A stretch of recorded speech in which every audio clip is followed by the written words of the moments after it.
people. Welcome to Proud to be a Teacher YouTube channel. I am Michael Esther. I'm a teacher and also an entrepreneur. Today we are going to be discussing a very important topic. A topic I've discovered that is a big problem to so many schools. Yes, it's a big problem that I feel that should be curbed or be reduced. And today I invite an important personality who is no other person than Mrs. Amaka Tessie that will be doing justice to this particular topic. And this topic is what to do when a female student is being molested by a male teacher. This lady, this woman, is going to be doing justice to this topic, and I know you are going to be inspired by what should be speaking to us today. Please and please listen to what she has to say. You are going to be blessed, going to help you. Is a solution to your problem. I'm talking to you, that female student that has been molested by that teacher. This is a solution to your problem. And mothers, fathers, this is a solution to your daughter's problem right now. Please listen to this video to the very end. Stay tuned. Hi everyone. I'm super excited to be here. Yes, I want to use this medium to thank Miss Nika Michael for inviting me to speak on this platform. I am super excited. Today's topic gladdens my heart a lot because it is what I had wanted to talk about. Now, what is today's topic? It is what to do when a male teacher molests a female student. Before I dive into that, let me introduce myself. My name is Amaka Tessie. I am a teacher, an author, a writer, and then a baker. I wrote a book titled A Visit to Shoprite. It's basically for primary pupils. Alright, so in our society today, we have pedophiles walking up and down looking for their victim. And the school is not exceptional. The school is supposed to be a safe place where we can care for these children, for these students, and all of that. But we have pedophiles, trying to molest these female students. Now, who are pedophiles? Pedophiles are these people that are sexually attracted to younger girls. There are so many ways they get their victims. And number one is through physical contact. They touch these female students where they are not supposed to touch.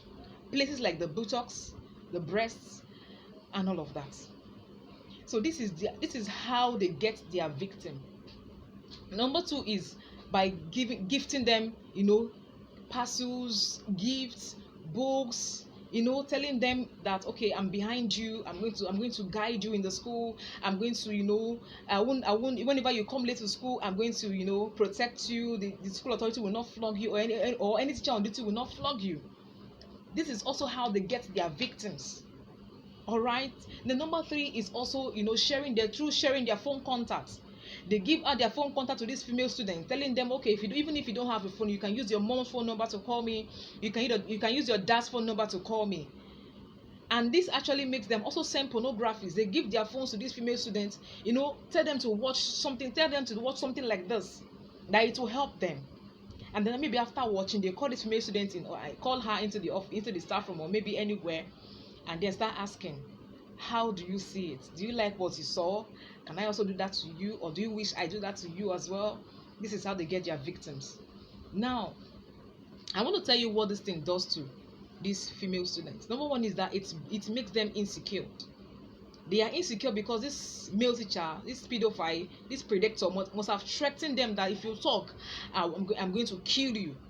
If you talk, all the privileges I have given to you, will not have them. You will not have that access again. They threaten them, and that is one thing that makes them insecure. Number two is that it affects them psychologically. They are in the class, they are not in the class, because each time something happens in the class, their mind is always there. Like, oh, Mr. So person is still going to come. Maybe he's still going to call me. He's still going to tell me how far. He's still going to come and touch my breast. He's still going to come and touch my buttocks. It affects them psychologically. Even at home, it makes them not to think right at home. They always have this fear in them. They don't have this confidence anymore in them. Number three is that it makes them, not stay around friends anymore. They always want to be alone because they don't know who to open up to. They don't know if I open up to you, if I tell you what is going on, if you are going to, scream, if you're going to, criticize me, if you're going to do this. That is actually what this molestation does to these children. Now, what do we do when we see a male teacher in the school molesting a female student? You, as a teacher that is seeing all of this, please report to the higher authority. Because when you keep quiet, when you are not saying something, they will be looking for their next victim. They will look for their next victim. Once they are tired of this particular girl in question, they are going for the next girl. So when you see something, say something at least to save a life. At least to save a life. It is even written. It is even written in government constitution that when you see these predators molesting any child, even in the society, in the school, anywhere, report so that they can be arrested. They can be arrested. Please, it damages these female students. It makes them do what they don't want to do. Even some of them, when they are being molested like that, it made them become an addict of sex. It makes them become an addict of sex. That is when you also see them looking for male students like themselves, to maybe have sexual intercourse with. That is when you see them, teaching their classmates what they already know. You understand that? Now I'm also going to employ school owners to please always hold seminars concerning this, even if it is once in a month or once in a week in your schools, at least to enlighten these children when to say no, when to resist and say no, I don't want this. Whenever anyone is trying to have sexual advances into them, they should learn to say no, I don't want. They should learn to report. You understand? So let us endeavor to teach these female students what it means to say no, what it takes to say no to an act that can actually damage their future, to an act that can make them have this unwanted pregnancy from these predators.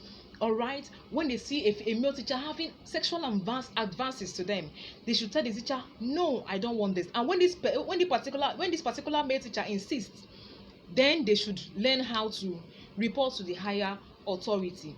All right, so I believe God is going to help each and every one of us to achieve success. God is actually going to help us to mold these lives that God has entrusted in our hands. All right, like I used to say, teaching is actually a ministry, and that ministry you must actually be a great minister to be able to work and impact into the life of these children in one way or the other. All right, so I'm going to end here for today. Thank you, Miss Nike, for having me speak on your platform. Believe me, I will never take this invitation for granted. All right, thank you so much. Thank you. God bless you. Thank you so much, Mrs. Amaka Tessie. We are so grateful. Those words, I'm so sure they are a solution to someone's problem, a solution to that particular girl's problem. Yes, those words of yours, they are a solution to someone's problem. And we are so grateful. Thank you for your time. We are so grateful. Thank you so much. Now, if you have any suggestion, any contribution, kindly use the comment section below, and we assure you that we are going to utilize it. We are going to do something concerning that your suggestions or contributions. Don't forget to subscribe to our YouTube channel. We are going to be receiving updated videos, inspiring videos that will provide solutions to your problem. Yes, we assure you of that. Thanks so much for watching. Don't forget to subscribe once again. Have a wonderful day.